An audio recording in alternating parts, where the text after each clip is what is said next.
رحمۃ اللہ وبرکاتہ نحمدہ ونصلی علی رسولہ الکریم اما بعد، آج آپ کے سامنے 5ویں پارے کی مختصر سی تشریح یا درس میں آپ کے سامنے رکھنے والا ہوں، جس میں اللہ رب العالمین ابتدا کے اندر والمحصنات من النساء عورتوں کے احکامات ہمارے سامنے کل سے چل رہے ہیں، جو میں نے آپ کے سامنے بتایا تھا کہ اللہ رب العالمین نے سورہ نساء کے اندر چونکہ عورتوں کے احکامات کو بیان کیا ہے، اس لیے اس سورت کو سورۃ النساء کہا جاتا ہے۔ اللہ رب العالمین نے آج کے پارے کی ابتدا کے اندر سب سے پہلے لونڈیوں کا تذکرہ کیا۔ آپ جانتے ہیں کہ اسلامی غزوات کے اندر جب اسلامی غزوات ہوا کرتے تھے، اسلامی جنگیں ہوا کرتی تھی، تو اس میں سامنے والا جو مد مقابل ہوتا تھا وہ ہارتا تھا، اگر ان کے ساتھ خواتین ہوتی تھی تو وہ لونڈی بنا لی جاتی تھی۔ اور اسی طریقے سے عرب میں یا عرب کے علاوہ دوسرے ممالک میں پہلے لونڈیوں کا بیچنا اور خریدنا، یعنی مردوں کا اور عورتوں کو بیچا اور خریدا جاتا تھا، مردوں کو غلام کہا جاتا تھا، عورتوں کو لونڈی کہا جاتا تھا۔ ان کے کوئی احکامات موجود نہ تھے، ان کا کوئی مقام اور مرتبہ موجود نہ تھا، پر اسلام آنے کے بعد اللہ رب العالمین نے اللہ کے نبی صلی اللہ علیہ وسلم کی زبانی ان کے بھی احکامات بتائے، ان کا بھی مقام اور مرتبہ بتایا کہ آپ کو ان کا بھی خیال رکھنا پڑے گا، ان کے احکامات کا خیال رکھنا پڑے گا، ان کے اچھے برے کو سمجھنا پڑے گا، یہ آپ کی ذمہ داری ہے۔ تو اللہ رب العالمین نے ابتدا کے اندر اس کا ذکر کیا۔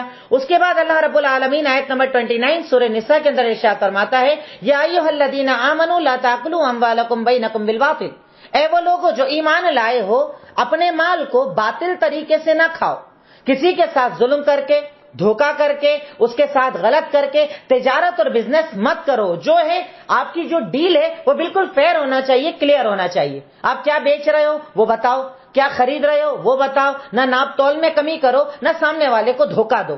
اسلام تجارت کے اندر، بزنس کے اندر بھی دھوکے کو جائز قرار نہیں دیتا۔ آپ کا کاروبار جو ہے وہ بالکل کلیئر ہونا چاہیے۔ آپ اگر کوئی مال بیچ رہے ہو تو اس کی برائی آپ بتاؤ، اس کی کمی سامنے والے کو بتاؤ، کچھ بھی نہ چھپاؤ۔ اللہ تعالیٰ ہمیں اس کا حکم دیتا ہے۔ آپ جانتے ہیں اللہ کے نبی صلی اللہ علیہ وسلم مدینہ کے اندر ایک مرتبہ ایک بازار سے گزر رہے تھے تو آپ نے گیہوں کا ڈھیر دیکھا، بہت بڑا ڈھیر لگا ہوا تھا۔ آپ صلی اللہ علیہ وسلم نے جب گیہوں کے ڈھیر کے اندر ہاتھ ڈالا تو کیا دیکھا کہ اوپر تو سوکھا گیہوں ہے اور اندر گیلا گیہوں ہے۔ آپ نے کہا کہ تم نے ایسا کیوں نہیں کیا کہ گیلے گیہوں کو بھی اوپر رکھ دیتے، جب کوئی خریدنے آتا وہ دیکھ لیتا گیلا کتنا ہے، سوکھا کتنا ہے، خرید لیتا۔ اگر تمہارے اس عمل کا مقصد ہے خریدنے والے کو دھوکہ دینا تو سنو، من غشنا فلیس منا، جو دھوکہ دے وہ ہم میں سے نہیں ہے۔ تجارت کے اندر، بزنس کے اندر یا کسی بھی معاملات میں دھوکہ دینا مسلمان کی فطرت نہیں ہوتا۔ مسلمان کبھی کسی کو دھوکہ نہیں دیتا۔ جب وہ کچھ خریدتا ہے تو بتا کر، جب بیچتا ہے بتا کر، وہ کبھی کسی کو دھوکہ نہیں دیتا ہے۔ تو اللہ رب العالمین نے اسے کا حکم اس آیت کے اندر دیا اور کہا وَلَا تَقْتُلُوا أَنفُسَكُمْ، اور اپنے آپ کو قتل بھی مت کرو، یعنی نہ خودکشی کرو، نہ ایسی چیزیں استعمال کرو جو تمہیں موت کے قریب کر دے۔ بیڑی، سگریٹ، تمباکو، نشہ، کوئی بھی ایسی چیز مت کھاؤ جو تمہیں موت کے قریب کر دے۔ اللہ رب العالمین نے اس کے بعد کبیرہ گناہوں کا تذکرہ کیا اور اس کے بعد آیت نمبر 32 کے اندر ارشاد فرمایا وَلَا تَتَمَنَّوْا مَا فَضَّلَ اللَّهُ بَعْضَكُمْ، کہ تم لوگ جیسے ہوتا کیا ہے، عورتیں حیض کے اندر ہوتی ہیں تو عبادات کم ہو جاتی ہیں، روزے کم ہو جاتے ہیں، نمازیں کم ہو جاتی ہیں، تو عورتوں نے سوال کیا کہ اللہ رب العالمین مرد تو زیادہ عبادت کرتے ہیں اور ہماری عبادتیں کم ہو جاتی ہیں۔ تو اللہ تعالیٰ نے اس آیت کو نازل کیا، پر یہ آیت صرف ان کے لیے نہیں، یہ آیت عام ہے کہ وَلَا تَتَمَنَّوْا مَا فَضَّلَ اللَّهُ بِهِ بَعْضَكُمْ عَلَىٰ بَعْضٍ، کہ اللہ تعالیٰ نے اگر تم میں سے کسی کو کوئی نعمت دی ہے تو تم اس کی تمنا مت کرو، اس کے چکر میں پریشان مت رہو، اس کے چکر میں اپنی جو تمہارے پاس ہے اس کی بھی اہمیت کو مت چھوڑو۔ جیسے آج ہوتا ہے نا کہ ہم سامنے والے کو دیکھتے ہیں اس کا بنگلہ اچھا ہے تو ہمیں ہمارا گھر بھولا لگتا ہے، اس کے پاس نعمت زیادہ ہے ہمیں اپنی نعمت چھوٹی نظر آتی ہے، اس کے پاس کار اچھی ہے ہمیں اپنی کار بری لگتی ہے۔ اللہ تعالیٰ کہتا ہے کہ تم لوگوں کو دیکھ کر ایسی تمنائیں مت کرو، یہ اللہ تعالیٰ کا انعام ہے، یہ اللہ تعالیٰ کا فضل ہے، جسے چاہتا ہے دیتا ہے، جسے چاہتا ہے نہیں دیتا ہے۔ پر اگر تمہارے عمل اچھے رہے تو جنت تمہاری سب سے اوپر ہوگی، جنت میں تمہاری کیٹیگری سب سے اوپر ہوگی۔ اللہ تعالیٰ تمہیں اصل جنت ہے جو تمہارا مقام ہے، اس لیے کسی کو دیکھ کر ایسی فضول کی تمنائیں مت کرو۔ اللہ رب العالمین نے اس کے آگے ایک بڑا عظیم حکم دیتے ہوئے ارشاد فرمایا الرجال قوامون علی النساء، کہ اللہ رب العالمین نے مرد کو عورت کے اوپر ذمہ دار بنایا ہے۔ اور ذمہ دار کس چیز کا؟ کہ آپ کو ان کے کھانے پینے کا انتظام کرنا ہے، آپ کو ان کے نفقے کا انتظام کرنا ہے، کپڑوں کا انتظام کرنا ہے، رہن سہن کا انتظام کرنا ہے، ان کے اوپر خرچ کرنا ہے۔ اصل دیکھا جائے تو اس میں اللہ تعالیٰ کہیں نہ کہیں ایک مرد کو اس کی ذمہ داری بتا رہا ہے۔ ایک لڑکی کو اگر تو لے کر آتا ہے، نکاح کرتا ہے، بیوی بناتا ہے، تو اب اس کی ذمہ داریاں ساری تیری بن جاتی ہے۔ پر ہمارے یہاں تو مرد دہیج لیتا ہے، گاڑیوں کی ڈیمانڈ کرتا ہے، سونے چاندی کی ڈیمانڈ کرتا ہے، پیسوں کی ڈیمانڈ کرتا ہے۔ رب العالمین کہہ رہا ہے کہ عورت کو ذمہ دار نہیں بنایا ہے، ہم نے مرد کو ذمہ دار بنایا ہے۔ یہ مرد کی ذمہ داری ہے کہ عورت کا خرچہ اٹھائے، نہ کہ عورت کی ذمہ داری ہے کہ وہ آپ کی ڈیمانڈ پوری کرے۔ اس کا کام ہے آپ کی فرما برداری کرنا، آپ کے گھر کا خیال رکھنا، آپ کے بچوں کا خیال رکھنا، پر آپ کا کام ہے اس کے کھانے پینے، رہنے سہنے، ہر چیز کا جو وہ ڈیمانڈ کرتی ہے جائز تمناؤں کا، اس کو پورا کرنا ایک مرد کی ذمہ داری ہے۔ اس کے بعد اللہ تعالیٰ نے بتایا پر اگر تمہارے درمیان اختلافات ہو جائیں، جیسے میں نے پچھلے درس کے اندر آپ کو بتایا تھا کہ طلاق کے پہلے بہت ساری اسٹیپ شریعت نے رکھی ہے، نہ کہ یہ کہ آپ ڈائریکٹ طلاق کی طرف چلے جاؤ یا فائر کر دو طلاق والا۔ کیا کہا اسی آیت کے اندر ارشاد فرمایا، آیت نمبر 34 کے اندر، کہ کبھی عورت سے اگر نافرمانی ہو جائے، اگر وہ مرد کی بات نہیں مانتی ہے، دونوں کے درمیان نبھاؤ کی صورت نہ نکل پائے، تو آسان سا طریقہ بتایا، فعظوہن، سب سے پہلے انہیں نصیحت کرو، پیار سے سمجھاؤ، نہیں مانے ڈانٹ کے سمجھاؤ، یہ سیکنڈ سٹیپ ہے۔ پہلے پیار سے سمجھاؤ، عورت بات نہیں مان رہی ہے ڈانٹ کے سمجھاؤ، اگر اس سے بھی نہیں مان رہی ہے بستر الگ کر لو، مطلب ساتھ میں مت سو، اپنے بستر کو الگ کر لو، اگر اس پر بھی نہ مانے تو آپ ہلکی مار کے استعمال کر سکتے ہو، مار کر سمجھا سکتے ہو، وہ بھی ہلکی، اگر اس کے بعد بھی نہیں مانے، اس کے بعد بھی وہ نافرمانی نہ چھوڑے، تب کہا ایک ادھر سے ایک ادھر سے، یعنی ایک لڑکے والوں کی طرف سے ایک بڑے بزرگ کو بلایا جائے، سمجھدار انسان کو بٹھایا جائے، ایک لڑکی کی طرف سے بلا لیا جائے تاکہ وہ دونوں بیٹھ کر ان دونوں کو سمجھائیں، اس کے بعد بھی مسئلہ حل نہ ہو تب جا کر طلاق کی اسٹیپ آتی ہے۔ اگر کوئی جاہل مسلمان ابتدائی مرحلے کے اندر اپنے جھگڑے کی شروعات کے اندر طلاق کو استعمال کرتا ہے تو وہ قرآن کی آیت کے خلاف عمل کر رہا ہے۔ پہلے کوشش تو کر، پہلے ٹرائی تو کر، پہلے بات چیت تو کر، سب کیے بنا تو ڈائریکٹ طلاق دے دیتا ہے اور پھر اس کے بعد پچھتاتا پھرتا ہے، بھٹکتا پھرتا ہے فتویٰ لینے کے لیے کہ میں نے ایک ساتھ 3 طلاق دے دی، بتاؤ حلال کہاں سے ہوگی بیوی، کہاں سے راستہ لے کر آؤں، تلاش کرتا پھرتا ہے۔ اسی لیے شریعت نے کہا کہ ڈائریکٹ وہ عمل مت کر، پہلے غور کر، پہلے سوچ، اس عورت کی خدمات کو سوچ، اور اسی لیے اس اسٹیپ کی اگلی جو اسٹیپ ہے طلاق، اس میں بھی یہ نہیں کہا کہ طلاق دیتی عورت کو بھگا دو، اس کے گھر میں بھیج دو، کہا کہ جب تک وہ عدت میں ہے 3 مہینے وہ تیرے گھر رہے گی۔ کیوں؟ آج غصہ ہے، کل تو اس کی نیکیوں کو دیکھے گا، اچھائیوں کو دیکھے گا تو تیرے دل کے اندر شرمندگی ہوگی اور تو طلاق سے پیچھے آ جائے گا۔ بہر کے اللہ رب العالمین نے یہاں پر عورت کے احکامات کو بیان کیا۔ اس کے بعد اللہ تعالیٰ حقوق العباد کو بیان کرتا ہے کہ ایک بندے کے اوپر، ایک انسان کے اوپر، ایک مسلمان کے اوپر اللہ رب العالمین نے کئی حقوق کو رکھا۔ اللہ تعالیٰ ارشاد فرماتا ہے آیت نمبر 36 کے اندر، وَاعْبُدُوا اللَّهَ وَلَا تُشْرِكُوا بِهِ شَيْئًا۔ سب سے پہلے اللہ تعالیٰ اپنے حق کی بات کر رہا ہے کہ میرا حق کیا ہے تمہارے اوپر، کہ تم اللہ کی عبادت کرو، اس کے ساتھ شرک مت کرو، دینے والا وہ، عطا کرنے والا وہ، سننے والا وہ، ہر چیز کا جاننے والا، قدرت رکھنے والا اللہ رب العالمین، تو تم صرف اسی کی عبادت کرو، اس کے ساتھ شرک مت کرو۔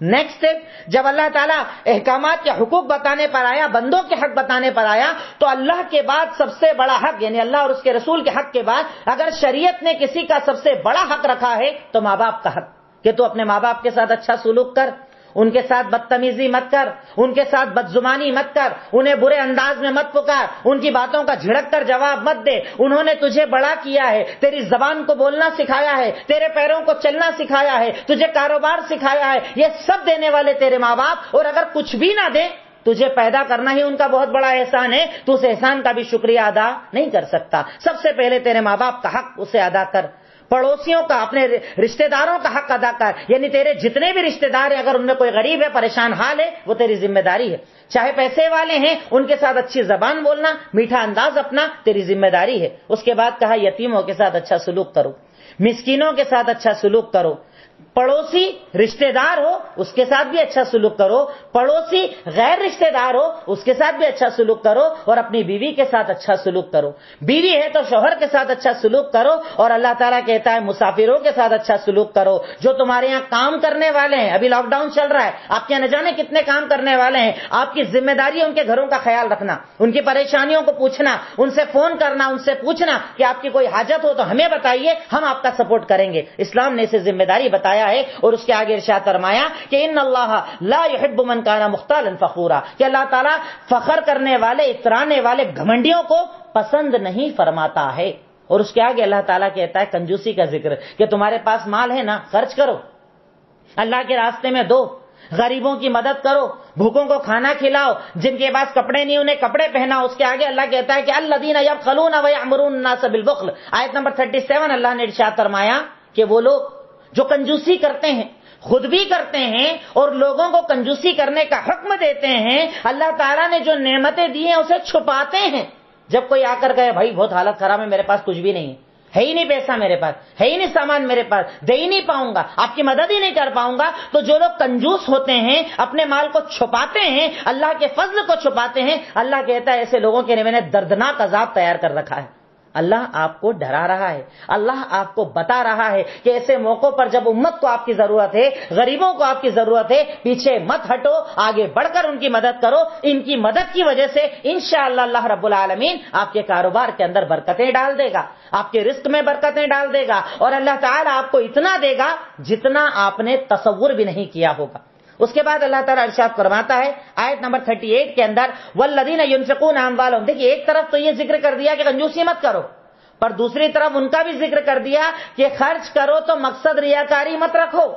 دنیا مجھے سخی کہے گی، میرا نام لیا جائے گا، لوگ بولیں گے کہ صاحب انہوں نے تو بہت مدد کی لاک ڈاؤن کے اندر. اگر تیرے خرچ کرنے کا مقصد ریاکاری ہے تو اللہ کہتا ہے ایسے لوگوں کے لیے بھی شیطان ہے جو ان کا ساتھی ہے، اور یہ شیطان جہنم میں لے جانے والا ہے. مطلب خرچ کرو، ریاکاری سے بچو، اللہ کے لیے کرو، اخلاص کے ساتھ کرو، کنجوسی مت کرو. شریعت ہمیں ایسا خرچ کرنے کا حکم دیتی ہے. اس کے بعد اللہ تعالیٰ ارشاد فرماتا ہے اللہ کے نبی کو حکم دیتے ہوئے کہ بتائیے اس دن کیا ہوگا جس دن ہے اللہ کے نبی صلی اللہ علیہ وسلم آپ کو سارے لوگوں کے اوپر گواہ بنا کر لایا جائے گا. یعنی آپ سے گواہی لی جائے گی کہ آپ گواہی دیجیے آپ نے دین پہنچا دیا، آپ کہیں گے ہاں. آپ گواہی دیجیے آپ نے حق بتا دیا، آپ کہیں گے ہاں. یعنی آپ سے گواہی لی جائے گی اور آپ لوگوں کے اوپر گواہی دیں گے. سوچئے کتنا بڑا مقام ہوگا آپ کا، کتنی بڑی ذمہ داری ہے آپ کی. یہی تو وجہ تھی کہ ایک مرتبہ آپ نے عبداللہ ابن مسعود رضی اللہ تعالیٰ عنہ کو کہا کہ قرآن پڑھو. وہ قرآن پڑھتے جب اس آیت پر آئے تو اللہ کے نبی نے کہا قف، بس رک جاؤ.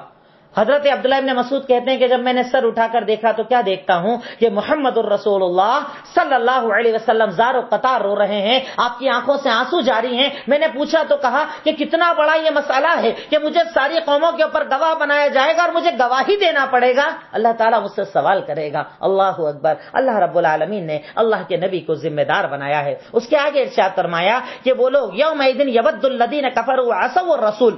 اس دن یعنی جب قیامت کا دن ہوگا، اللہ تعالیٰ آپ کو گواہ بنا کر لائے گا. اس دن کا منظر بتاتے ہوئے اللہ تعالیٰ کہتا ہے اگلی آیت کے اندر، آیت نمبر 42 کے اندر، کہ اس دن جب قیامت کا دن ہوگا، اس دن وہ لوگ جنہوں نے اللہ کی بات نہ مانی ہوگی، اللہ کے نبی کی بات نہ مانی ہوگی، قرآن کو اپنی زندگی نہیں بنایا ہوگا، حدیث کو اپنی زندگی نہیں بنایا ہوگا، اس دن اللہ تعالیٰ کے ڈر کے مارے وہ لوگ چاہیں گے کاش کے زمین میں دفن ہو جائیں، کاش کے حساب کتاب نہ ہو، کاش اللہ ان سے کچھ نہ پوچھے.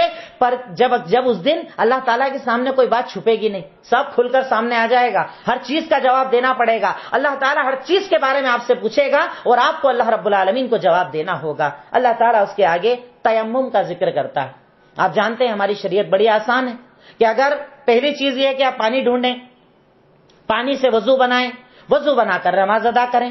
پر اگر اتفاقاً آپ کو پانی نہ ملے، کہیں ایسی جگہ ہو کہ وہاں پانی نہیں مل رہا ہے، یا آپ ایسی بیماری کے اندر ہو کہ آپ پانی کو یوز ہی نہیں کر سکتے، تو شریعت نے آپ پر کوئی زبردستی نہیں کی، شریعت نے آپ کو کہیں پریشان نہیں کیا. شریعت آپ کو کہتی ہے کہ اگر پانی نہ ملے تو آپ تیمم کر سکتے ہو، اور تیمم کا طریقہ اس آیت کے اندر بتایا کہ آپ مٹی کے اوپر اپنے دونوں ہاتھوں کو مارو گے، ہاتھ کو صاف کرو گے، چہرے پر ہاتھوں پر پھیر لو گے، یہ آپ کے وضو کے برابر ہو گیا. جب پانی ملے تب آپ وضو بنا لینا، پر اسی تیمم سے آپ نماز بھی پڑھ سکتے ہو، آپ عبادت بھی کر سکتے ہو. اللہ رب العالمین نے سوچئے کتنا آسان دین ہمیں دیا ہے، کتنی آسان شریعت ہمیں دی ہے. اس کے بعد بھی اگر کوئی نماز اور عبادتوں سے دور ہو، ناپاکی کے اندر رہے، تو اس سے بڑا ظالم کون ہوگا. اس کے بعد اللہ رب العالمین یہاں پر کچھ منافقین کا تذکرہ کرتا ہے، منافقین کے اعمال کا تذکرہ کرتا ہے، شرک کا تذکرہ کرتا ہے. اور اس کے بعد ارشاد فرمایا ان اللہ لا یغفر ان یشرک بہ ویغفر ما دون ذلک لمن یشاء وَمَن يُشْرِكْ بِاللَّهِ فَقَدِ افْتَرَىٰ إِثْمًا عَظِيمًا. اللہ رب العالمین ہر گناہ کو معاف کر دے گا، اللہ ہر خطا کو معاف کر دے گا، اللہ تمہاری ہر غلطی کو معاف کر دے گا، پر شرک کو کبھی معاف نہیں کرے گا. کہ اگر تم اللہ جیسا کسی کو مانتے ہو، اللہ کی خلقت کے اندر کسی کو شریک کرتے ہو، دعائیں کسی اور سے مانگتے ہو، اولاد اور نظر و نیاز کسی اور سے مانگتے ہو، اگر تم اللہ کے جیسا کسی کو مانتے ہو، اللہ کے ساتھ شریک کرتے ہو، تو اللہ کہتا ہے میں سارے گناہ معاف کر دوں گا پر شرک معاف نہیں کروں گا. کیونکہ مشرک اللہ تعالیٰ پر بہتان تراشی کرتا ہے، اللہ تعالیٰ پر الزام لگاتا ہے کہ یہ اللہ کے ساتھی ہیں، یہ اللہ کے پارٹنر ہیں، یہ اللہ کے یہاں بولنے کی طاقت رکھتے ہیں، جبکہ اللہ تعالیٰ کہتا ہے میرے سامنے کسی کو بولنے کی طاقت نہیں ہوگی. تو اللہ تعالیٰ شرک کو بہت بڑا گناہ بتاتا ہے، شرک سے بچنے کا ہمیں حکم دیتا ہے.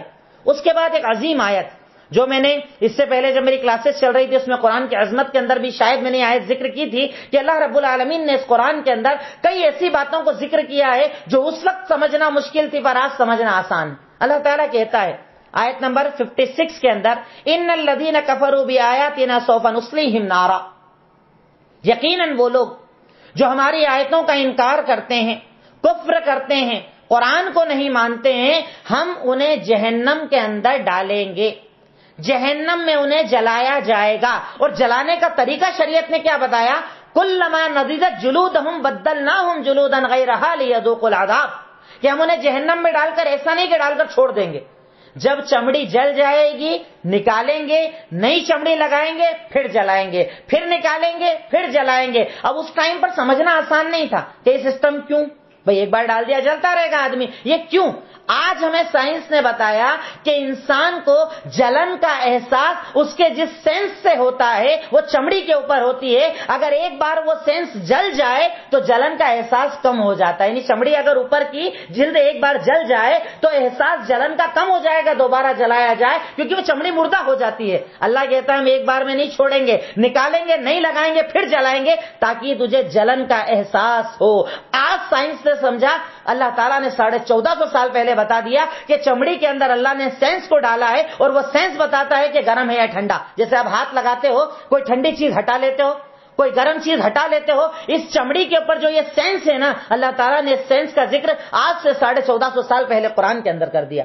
اس کے بعد اللہ تعالیٰ ایک ادب ہمیں سکھا رہا ہے، ایک مسلمان کو ادب سکھاتے ہوئے ارشاد فرما رہا ہے ان اللہ یامرکم ان تؤدوا الامانات الی اہلھا، آیت نمبر 58 کے اندر کہ اے لوگوں اللہ تعالیٰ نے تمہیں حکم دیا ہے کہ اگر تمہیں کوئی امانت دی جائے تو امانت کو ادا کر دیا کرو، امانت میں خیانت مت کرو. اگر تمہارے یہاں کوئی چیز کوئی رکھ کر گیا ہے، کوئی سامان رکھ کر گیا ہے، تمہیں ذمہ دار بنا کر گیا ہے، تو امانت جب مانگی جائے ویسی کی ویسی اس کو ادا کر دیا کرو، امانت میں خیانتیں مت کرو.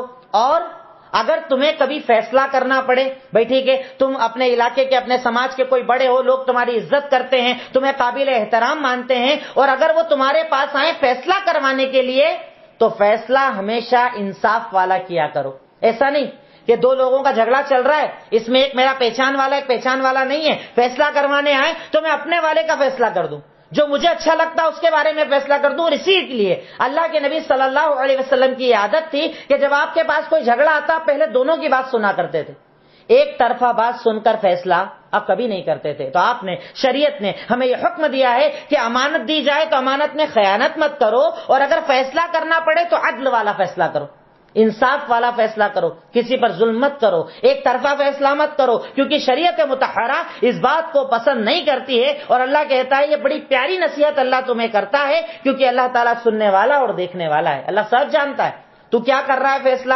کتنی گڑبڑ کر رہا ہے، کس کو حق دلا رہا ہے، کس کو نہیں دلا رہا ہے. ابھی تو دنیا کے اندر چاہے جو فیصلہ کر لے، پر اللہ سنتا بھی ہے اور اللہ دیکھتا بھی، اللہ سے کچھ بھی چھپا ہوا نہیں ہے.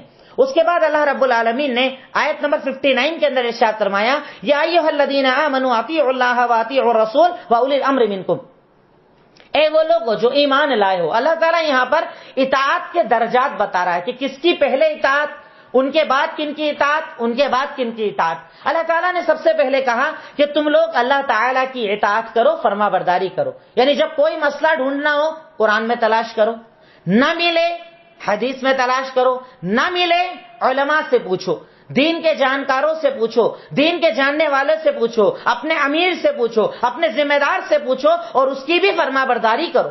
جب تمہیں کوئی وہ فیصلہ دے، جب تمہیں وہ کوئی بات بتائے، قرآن حدیث کے موافق بتائے، تو اس بات کو مانو، ایسا نہیں کہ اس سے روگردانی کرو. تو ایک مومن کی زندگی ہے قرآن پر عمل، حدیث پر عمل اور اپنے وہ علماء جو قرآن اور حدیث کے مطابق تمہیں باتیں بتاتے ہیں اس پر عمل، یہ ایک مومن کی زندگی ہونا چاہیے۔ اور اس کے بعد کہا پھر بھی کبھی جھگڑا ہو جائے، اگر اختلاف ہو جائے، کسی بات پر تمہاری تو میں ہو جائے، جھگڑا ہو جائے، تب کیا کرنا؟ تب اپنا فیصل قرآن اور حدیث کو بنانا۔ کوئی بھی جھگڑا، کیسا بھی مسئلہ تمہارے سامنے آئے تو تم قرآن اور حدیث کے سامنے فیصلہ کرنا۔ پر ہمارے معاشرے میں تو تھانے جا کر فیصلہ ہوتا ہے، کورٹ جا کر فیصلہ ہوتا ہے، قرآن سے مطلب نہیں، حدیث سے مطلب نہیں۔ آپ اگر تاریخ اٹھا کر دیکھیں تو تاریخ ہمیں یہ بات بتاتی ہے کہ مسلمانوں کے بڑے بڑے جھگڑوں کا حل قرآن و حدیث کے ذریعے ہو جایا کرتا تھا۔ پر آج ہمارے یہاں تو چھوٹی چھوٹی باتوں میں ہم کہاں جاتے ہیں؟ تھانے جاتے ہیں، ہم کورٹ کچہری جاتے ہیں، بھائیوں کو گھسیٹتے ہیں، رشتہ داروں کو گھسیٹتے ہیں۔ اللہ کہتا ہے تیرے جھگڑوں کا حل قرآن میں موجود ہے۔ قرآن کو اپنا فیصل بنا، حدیث کو اپنا فیصل بنا۔ کیوں جاتا ہے ان کے پاس کہ جن کے پاس صحیح فیصلہ موجود نہیں ہے؟ پہلے فیصلہ شریعت میں تلاش کر، اگر اینڈ ہو جائے کوئی حل نہیں مل رہا، آپ ادھر ادھر بھٹک رہے، بات الگ، پر ایک بار قرآن تو دیکھو، ایک بار حدیث تو دیکھو، اپنے مسئلوں کو تو دیکھو۔ ارے اللہ تعالیٰ نے اس قرآن اور حدیث کے اندر کون سا مسئلہ چھوڑا ہے؟ قیامت تک آنے والے ہر مسئلے کا ذکر اللہ تعالیٰ نے قرآن اور حدیث کے اندر کیا ہے۔ پر افسوس ہم اس پر ایمان نہیں رکھتے، افسوس ہم اس پر عمل نہیں کرتے۔ اور انہی کے بارے میں اللہ تعالیٰ کہتا ہے کہ وہ لوگ کہ جنہیں جب قرآن حدیث بتایا جائے گلیاں تلاش کرے، جانتے انہیں کیا کہتا ہے اللہ تعالیٰ؟ وَإِذَا قِيلَ لَهُمْ تَعَالَوْا إِلَىٰ مَا أَنزَلَ اللَّهُ وَإِلَى الرَّسُولِ رَأَيْتَ الْمُنَافِقِينَ يَصُدُّونَ عَنْكَ صُدُودًا۔ آیت نمبر 61 سورہ نساء۔ اللہ تعالیٰ نے ارشاد فرمایا کہ آپ دیکھیں گے کہ جب مومن کو کہا جاتا ہے نا، یہ اللہ نے قرآن میں کہا، حدیث میں کہا، وہ سر جھکا دیتا ہے۔ لیکن جو منافق ہوتا ہے نا، جس کے دل میں نفاق ہوتا ہے، ظاہر تو وہ کلمہ پڑھتا ہے پر دل میں منافقت ہوتی ہے نا، پتہ ہے وہ کیا کرتا ہے؟ وہ گلی تلاش کرتا ہے۔ جیسے اپنے یہاں ہوتی ہے نا، مولانا یہ حلال ہے کہ حرام ہے، پر ایسا ہو سکتا کیا؟ یہ حلال ہے کہ حرام؟ یہ حلال ہے، ایسا ہو سکتا کیا؟ یہ جو گلیاں ڈھونڈنے کی عادت ہے نا، یہ منافقوں کی عادت ہے، مسلمان کی نہیں۔ مسلمان تو سر جھکاتا ہے، سمعنا واطعنا، سن لیا مان لیا، بات ختم۔ اسے کوئی فرق نہیں پڑتا کہ اس فیصلے سے میرا نقصان ہوگا کہ میرا فائدہ۔ اگر میرے رب کا حکم ہے مجھے عمل کرنا ہے، مجھے یہ نہیں دیکھنا کہ میرا فائدہ ہے کہ میرا نقصان۔ یہ مومن ہوتا ہے، یہ مومن کی زندگی ہوتی ہے۔ اور جو گلیاں تلاش کرتا ہے وہ میری نہیں، اللہ کی نظر میں منافق ہوتا ہے۔ اس کے بعد ہمیں ایک اور عظیم آیت میں ارشاد فرمایا، آیت نمبر 65 کے اندر، فَلَا وَرَبِّكَ لَا يُؤْمِنُونَ حَتَّى يُحَكِّمُوكَ فِي مَا شَجَرَ بَيْنَهُمْ ثُمَّ لَا يَجِدُوا فِي أَنفُسِهِمْ حَرَجًا مِّمَّا قَضَيْتَ وَيُسَلِّمُوا تَسْلِيمًا۔ تیرے رب کی قسم، یہ لوگ اس وقت تک مومن ہو ہی نہیں سکتے جب تک کہ آپ کو اپنے جھگڑوں کے اندر فیصل اور حکم نہ بنا لے، اور آپ اگر کوئی فیصلہ کر دو تو اسے تسلیم بھی کر لینی، ماننا ہی پڑے گا، جھکنا ہی پڑے گا۔ ہم کتنے معاملوں میں فیصل بناتے ہیں اللہ کے نبی کو؟ ارے اللہ کے نبی کو فیصل بنانے کا مطلب یہ ہے کہ اپنے ہر جھگڑے کے اندر حدیث کو فیصل بنا لو۔ آپ کا جھگڑا ہے، آپ کا اختلاف ہے، آپ عمل کرتے ہو، کچھ بھی ہے، آپ کے سامنے اگر صحیح حدیث آ جائے تو آپ جھک جاؤ، یہ ایک مومن ہوتا ہے۔ پر ہم ایسا ہوا ہوگا، ویسا کہا ہوگا، ایسا ان کو پتا نہیں تھا کیا، ان کو پتا نہیں تھا کیا، فلاں صاحب نہیں جانتے کیا، وہ صاحب نہیں جانتے کیا۔ ارے حدیث آنے کے بعد سر جھکانے کا شریعت نے ہمیں حکم دیا۔ اللہ کے نبی صلی اللہ علیہ وسلم کی بعثت کا مقصد تھا کہ جو وہ بتا دے حلال اسے حلال مانو، جو وہ بتا دے حرام اسے حرام مانو، جھک جاؤ اس کے آگے۔ اللہ تعالیٰ نے سورہ نساء کے اندر بہت ساری آیتوں میں اللہ رب العالمین نے اپنے اور اپنے نبی کی اطاعت کا تذکرہ کیا ہے۔ ایک اور آیت بڑی پیاری، آیت نمبر 69، جس میں اللہ تعالیٰ کہتا ہے وَمَن يُطِعِ اللَّهَ وَالرَّسُولَ، یقیناً وہ انسان جو اللہ اور اس کے رسول کی اطاعت کرے گا وہ کہاں رہے گا قیامت کے دن؟ جنت میں۔ فَأُولَٰئِكَ مَعَ الَّذِينَ أَنْعَمَ اللَّهُ عَلَيْهِمْ، یقیناً ان لوگوں کے ساتھ رہے گا جن پر اللہ کا انعام ہوا۔ کون؟ نبیوں کے ساتھ رہے گا، صدیق کے ساتھ رہے گا، شہیدوں کے ساتھ رہے گا، نیک لوگوں کے ساتھ رہے گا، اور ان سے بہتر ساتھی اور کون ملے گا آپ کو جنت میں؟ اس میں ایک روایت میں آپ کو بتا دوں، سنن بیہقی کی روایت ہے، ایک انصاری صحابی اللہ کے نبی صلی اللہ علیہ وسلم کی خدمت کے اندر آتے ہیں اور آ کر کہتے ہیں لا انت احب الی من اہلی ومالی وولدی، میں آپ سے سب سے زیادہ محبت کرتا ہوں، میرے مال سے زیادہ، گھر والوں سے زیادہ، رشتہ داروں سے زیادہ، اپنی جان سے زیادہ، پر اگر ایک دن آپ کو نہ دیکھوں نا مجھے سکون نہیں ملتا، اطمینان نہیں ہوتا، آپ سے بڑی محبت۔ پر اچانک رونے لگے۔ کہا رو کیوں رہے ہو؟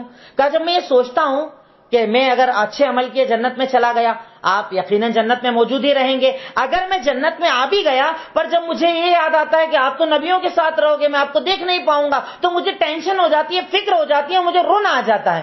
اللہ کے نبی خاموش رہے. تب اللہ نے اس آیت کو نازل کیا کہ یقیناً وہ انسان جو اللہ اور اس کے رسول کی اطاعت اور فرما برداری کرے گا، یعنی اگر نبی سے محبت ہے تو نبی کی سنتوں پر عمل کرو. اگر کوئی عمل کرے گا تو وہ جنت میں نبیوں کے ساتھ رہے گا. جیسے ہی آیت نازل ہوئی اللہ کے نبی نے ان کو بلا کر کہا ابشر، خوش ہو جا، اللہ نے تیرے مسئلے کے جواب میں آیت کو نازل کر دیا. اللہ اکبر. اگر نبی سے محبت ہے تو نبی کی زندگی پر عمل کرو. اگر ان سے محبت اور اس کی زندگی پر عمل رہے گا انشاءاللہ جنت میں نبیوں کے ساتھ رہو گے. اللہ اکبر. اتنا بڑا فضل اللہ رب العالمین نے ہمیں عطا کیا. اس کے بعد اللہ تعالیٰ جہاد کا تذکرہ کرتا ہے. اللہ کے راستے میں قتال کرنا، جہاد کرنا، ان سب چیزوں کا تذکرہ کرتا ہے. اور ایک چیز ہمیں بتاتا ہے کہ تم موت کا ڈر اپنے دلوں سے نکال دو کہ اللہ کے دین پر عمل نہیں کروں گا تو زندگی لمبی ہو جائے گی. ایسا نہیں ہے. موت کا وقت مقرر ہے. وہ موت جس کے بارے میں اللہ تعالیٰ کہتا ہے آیت نمبر 78 کے اندر اینما تکونوا یدرککم الموت ولو کنتم فی بروج مشیدہ، کہ تم چاہے جہاں رہو موت تم کو آ پکڑے گی، تم موت سے بچ نہیں سکتے. چاہے اپنے آپ کو مضبوط قلعوں کے اندر قید کر لو، موت کا وقت آ گیا تو تم بچ نہیں پاؤ. موت مقرر ہے. تو اس لیے موت کو خوبصورت بناؤ، موت کو عمل والی موت بناؤ. جب موت آئے تمہیں اطمینان ہونا چاہیے کہ الحمدللہ میری موت ایمان پر آئی، میری موت اللہ کے نبی کی سنت پر آئی، میری موت اسلام پر عمل کرتے آئی، میری موت اسلام کو پھیلاتے ہوئے آئی، میری موت اسلام کی خدمت کے اندر آئی. کہیں ایسا نہ ہو کہ موت آئے اور تمہیں افسوس ہو کہ کاش تھوڑا سا وقت مل جاتا اور میں نیکیاں کر لیتا. اللہ تعالیٰ کہتا ہے کہ موت مقرر ہے اور موت کا وقت کبھی آگے پیچھے نہیں ہوتا ہے. اس کے بعد اللہ رب العالمین قرآن کے بارے میں ارشاد فرماتا ہے آیت نمبر 82 سورہ نساء کے اندر ارشاد فرمایا افلا یتدبرون القرآن، کیا یہ لوگ قرآن پر غور نہیں کرتے، قرآن کو سمجھ کر نہیں پڑھتے، قرآن پر تدبر نہیں کرتے؟ اگر اس قرآن پر تدبر کرتے تو انہیں یہ پتا چل جاتا کہ اگر یہ قرآن اللہ کے علاوہ کسی اور کی کتاب ہوتی تو اس میں بہت اختلاف ہوتا. جیسے ایک آدمی، ایک رائٹر اگر کتاب کو لکھے گا تو کبھی کچھ لکھے گا، کبھی کچھ لکھے گا، باتوں کے اندر کہیں نہ کہیں فرق آ جاتا ہے. اللہ تعالیٰ کہتا ہے کہ قرآن کے اللہ کی طرف ہونے کی یہ دلیل ہے کہ قرآن اللہ کی کتاب ہے، وہ اس لیے کہ اس کتاب میں اختلاف نہیں، اس کتاب کے اندر آیتیں ٹکراتی نہیں ہیں، باتیں آپس میں ٹکراتی نہیں ہیں. اور اسی کے ساتھ اللہ ہمیں کہہ رہا ہے کہ قرآن میں غور کرو، قرآن میں ڈیپ اسٹڈی کرو، قرآن کو سمجھو، سمجھ کر پڑھو. اس کے بعد ایک بڑی پیاری چیز ہمارے ابھی کے حالات پر اللہ تعالیٰ کہہ رہا ہے اور ارشاد فرمایا آیت نمبر 83 کے اندر وَإِذَا جَاءَهُمْ أَمْرٌ مِّنَ الْأَمْنِ أَوِ الْخَوْفِ أَذَاعُوا بِهِ. کچھ لوگوں کی عادت ہمارے یہاں ہوتی ہے نا، کوئی بھی بات آئے پھیلانا. اچھی ہے، مسلمانوں نے یہ عمل کیا، یہ عمل کیا، دے واٹس ایپ، دے فیس بک، ٹویٹر، انسٹاگرام، جہاں ملے دے پھیلاتے چلے جاؤ. اور اگر خوف کی بات آئے، وہاں ظلم ہو گیا، یہاں ظلم ہو گیا، اس کو برا کر دیا، اس کو برا کر دیا، اس کو مار دیا، اس کو مار دیا، پھیلاتے جاؤ. شریعت قرآن پڑھو. یہ قرآن آپ کے اور ہمارے لیے نازل ہوا ہے. سورہ نساء آیت نمبر 83 میں اللہ تعالیٰ آپ کو طریقہ بتا رہا ہے کہ جب بھی کوئی بات آپ کے پاس آئے، چاہے اچھی آئے یا بری آئے، پہلے تحقیق کیا کرو. خود میں عقل کم ہونا تو عقل مندوں کے پاس بھیجو، جانکاروں کے پاس بھیجو، علماء کے پاس بھیجو. ہر فیلڈ کے جو جانکار جن سے تمہارے تعلقات ہیں پہلے ان کے پاس وہ آڈیو، ویڈیو یا میسج بھیجو، تحقیق کرو. اگر پتا چل جائے کنفرم صحیح ہے، اچھا ہے، بہتر ہے، تب اسے آگے بڑھاؤ. پر ہماری عادت کیا، ہم جوشیلے ہوتے ہیں. یہ حدیث پہنچا دی، وہ بات پہنچا دی، یہ فوٹو پہنچا دیا، وہ ویڈیو پہنچا دی. ہمیں کوئی مطلب نہیں کہ ہم نے سچ کو پھیلایا یا ہم نے جھوٹ کو پھیلایا. تیرے ایک میسج کے وائرل ہونے سے کسی علاقے میں دنگا ہو گیا، تیرے ایک میسج کے وائرل کرنے سے کسی کے گھر میں آگ لگا دی گئی، تیرے ایک میسج پھیلانے سے کسی کو تکلیف دے دی گئی. اور یاد رکھ اس خاندان کے اوپر جتنا بھی ظلم ہوا ہے، جتنا کرنے والا گنہگار اتنا تو بھی گنہگار اگر تو وجہ بنتا ہے غلط چیز پھیلانے کی. شریعت ہمیں کہتی ہے بہت سوچ سمجھ کر کام کرنا، پھیلانے کے پہلے بہت سوچنا، اسٹڈی کرنا، اس کے بعد ہی کسی چیز کو پہچانا. تم اگر اچھے لوگوں کے پاس بھیجو گے تو وہ تمہیں سمجھائیں گے اور صحیح عمل کرنے والا بنائیں گے. اس کے بعد پھر اللہ تعالیٰ نے منافقین کا تذکرہ کیا. غزوہ احد کے اندر جو منافقین کا کردار جو میں نے کل آپ کو بتایا ہے کہ منافقوں نے بڑا پریشان کیا تھا، اس کا ذکر کیا. پھر اس کے بعد اللہ رب العالمین قتل کا ذکر کرتا ہے کہ اگر کوئی انسان کسی انسان کو قتل کر دے اس کی سزا کیا رہے گی. قتل کو اللہ رب العالمین بہت بڑا گناہ مانتا ہے، قتل پر اللہ رب العالمین بہت عظیم سزا دیتا ہے اور اللہ رب العالمین قتل جیسے عمل کو پسند نہیں فرماتا ہے. اس کے بعد اللہ رب العالمین نے مجاہدین کی فضیلت بتاتے ہوئے ارشاد فرمایا کہ ایک آدمی جو اپنے گھر کے اندر بیٹھتا ہے، نمبر 95 کے اندر، ایک آدمی جو اپنے گھر کے اندر بیٹھا ہوتا ہے اور ایک آدمی جو اللہ کے دین کے لیے محنت کرتا ہے، اللہ کے دین کے لیے مجاہدہ کرتا ہے، اللہ کے دین اور اللہ کے کلمے کو آگے بڑھاتا ہے، اپنی جان کے ذریعے، اپنے مال کے ذریعے پورا وقت اللہ تعالیٰ کے دین کے لیے لگاتا ہے، ایسا انسان، اس کا جو درجہ ہے نا، اس درجے کو کوئی نہیں پا سکتا. اس کا درجہ بہت اونچا ہوتا ہے، اس کا مقام بہت اونچا ہوتا ہے، اس کا مرتبہ بہت اونچا ہوتا ہے، اور اس مرتبے کو کوئی اور نہیں پہنچ سکتا. اس کے بعد اللہ تعالیٰ ہجرت کی فضیلت بتاتا ہے کہ اللہ کے راستے میں ہجرت کرنا. ٹھیک ہے، آپ کسی شہر میں رہ رہے ہیں، آپ کو دین پر عمل نہیں کرنے دیا جا رہا ہے، آپ کو پریشان کیا جا رہا ہے، آپ کے دین پر بات آ رہی ہے، آپ شہر چینج کر لیجئے، علاقہ چینج کر لیجئے، جگہ چینج کر لیجئے. اور اگر آپ دین کے لیے اپنی جگہ کو تبدیل کرتے ہو تو اس کی فضیلت اللہ تعالیٰ نے بتائی آیت نمبر 100 کے اندر، وَمَن يُهَاجِرْ فِي سَبِيلِ اللَّهِ يَجِدْ فِي الْأَرْضِ مُرَاغَمًا كَثِيرًا وَسَعًا، کہ اگر تم میں سے کوئی انسان اپنے دین کی حفاظت کے لیے، شریعت کی حفاظت کے لیے، اللہ کے دین کی حفاظت کے لیے ہجرت کرتا ہے، رب العالمین اس کے لیے وسعت کر دیتا ہے، راستے کھول دیتا ہے، برکتیں ڈال دیتا ہے. یہاں تک کہ اگر کوئی ہجرت کرنا شروع کرتا ہے اور راستے میں انتقال ہو جائے تو اللہ تعالیٰ اس کی ہجرت کو قبول کر لیتا ہے. تو دین کے لیے اگر کسی جگہ آپ کو لگ رہا ہے کہ یہاں پر دین پر عمل کرنا مشکل ہو جائے گا، یہاں پر لوگ مجھے عمل نہیں کرنے دیں گے، آپ جگہ تبدیل کر لیجئے، اپنی جگہ کو چینج کر لیجئے، دینداروں کے ساتھ رہیے، عمل کرنے والوں کے ساتھ رہیے، تو اللہ رب العالمین آپ کی مدد کرے گا. اس کے بعد اللہ رب العالمین نے صلاۃ الخوف کا تذکرہ کیا. ایسی حالت، دشمن سامنے کھڑا ہو، جنگ چل رہی ہو، اور جنگ چلتے چلتے نماز کا وقت آ جائے تو نماز کیسے پڑھی جائے. اب اس کے احکامات ڈیٹیل آپ کو میں نہیں بتا پاؤں گا، وہ الگ سے ہے، لیکن میں صرف اتنا چاہتا ہوں کہ آپ ایک بار صرف سوچئے، جنگ چل رہی ہے، آمنے سامنے دشمن کھڑا ہے، اور اس میں بھی اللہ تعالیٰ نے نماز کو فرض کیا ہے.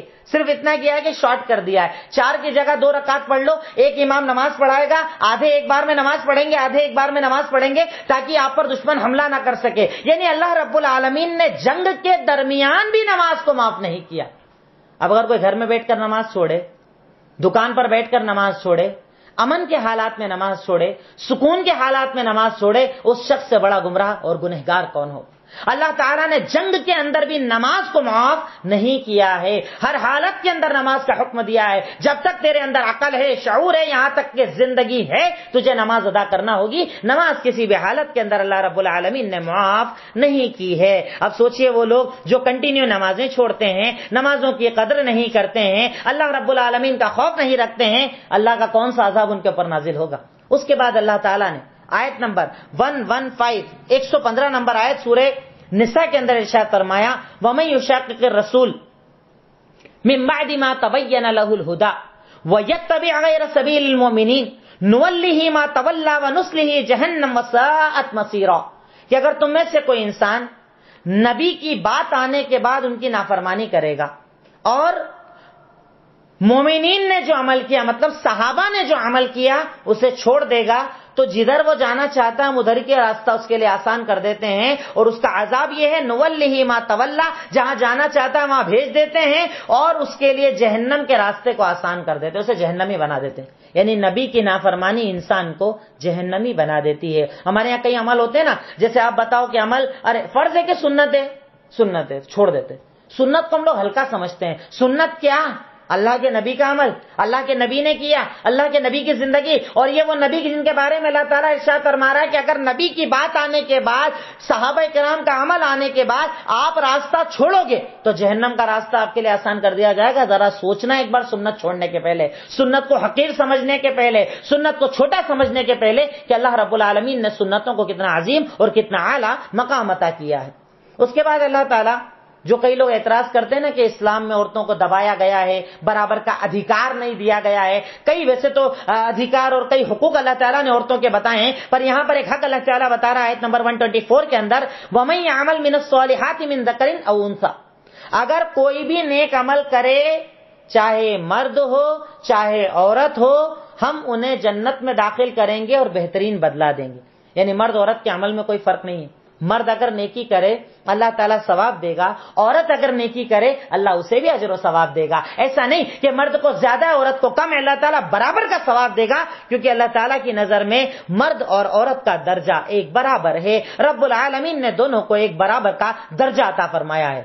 آخری میں آج کے درس کے اینڈ میں آیت نمبر 28, 29, 128, 129, 128, 129 کے اندر میں نے ابتدا میں بتایا کہ اللہ تعالیٰ نے ذکر کیا ہے کہ ایک مرد کے لیے حلال ہے وہ چاہے تو 2, 3, 4 تک نکاح اور شادی کر سکتا ہے.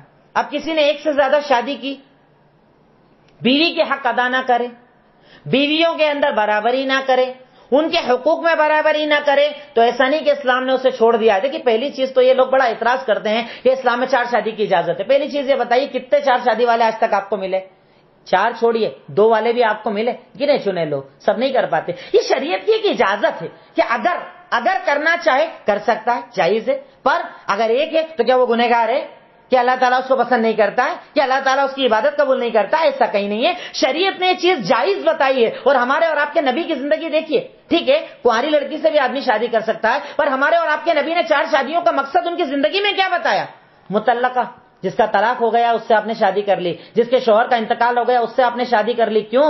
آج سماج میں اٹھا کر دیکھیے کیا مقام ہوتا ہے ایک عورت کا جب طلاق ہو جائے، تو کیا مقام ہوتا ہے ایک عورت کا اگر شوہر کا انتقال ہو جائے، تو کیا کوئی اسے عزت دیتا ہے؟ ہر انسان اس پر حملہ کرنا چاہتا ہے، اس کی عزت سے کھیلنا چاہتا ہے. شریعت کہتی ہے کہ 4 شادی کی اجازت صرف اس لیے نہیں کہ آپ اپنی شہوت پوری کرو، اس لیے ہے کہ عورت کو سہارا مل جائے، عورت کو نام مل جائے، عورت کو عزت مل جائے. پھر بھی شریعت نے یہ لازمی پابندی بنائی ہے کہ اگر ایک سے زیادہ بیوی ہے تو دونوں کے حق پورے کرنا پڑیں گے.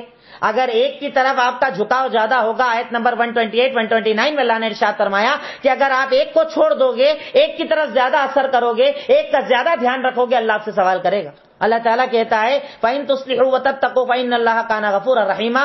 بہتر عمل کرو گے تو اللہ تعالیٰ معاف کرنے والا، رحم کرنے والا ہے، اور اگر نہیں عمل کرو گے تو اللہ تعالیٰ کا عذاب بڑا سخت ہے. اللہ تعالیٰ یہاں تک کہ اللہ کے نبی نے ارشاد فرمایا کہ اگر کسی کی 2 بیویاں ہیں، ایک کا حق ادا کرتا ہے ایک کا نہیں کرتا ہے، قیامت کے دن کندھا جھکا ہوا آئے گا، اس سے پہچان لیا جائے گا کہ یہ برابر حق ادا نہیں کرتا تھا، دونوں بیویوں کے درمیان انصاف نہیں کرتا تھا. یہاں تک کہ ہمارے اور آپ کے نبی سفر میں جاتے تھے نا، تب بھی چٹھی ڈالا کرتے تھے، جس کا نمبر میں آتا اس کو سفر میں ساتھ رکھا کرتے تھے. ہر ایک کا حق آپ نے ادا کیا، یہ شریعت نے ہم کو بتایا ہے. اور آج کے درس کی میری سب سے آخری آیت اور بڑی پیاری آیت جس میں اللہ تعالیٰ نے ارشاد فرمایا، آیت نمبر 133 اللہ تعالیٰ ارشاد فرماتا ہے ان یشاء یذھبکم ایھا الناس ویاتی بآخرین. اللہ تعالیٰ کہتا ہے کہ دیکھیے مسلمان نہ کئی مرتبہ بڑے زوم کے اندر ہوتا ہے، بڑے یقین کے اندر ہوتا ہے. ہم مسلمان اپنے کو جنت ملنے والی، اپن دنیا کے حاکم بننے والے، یہ ملے گا وہ ملے گا وہ ملے گا. اللہ تعالیٰ کہتا ہے اس کے لیے عمل کرنا پڑے گا.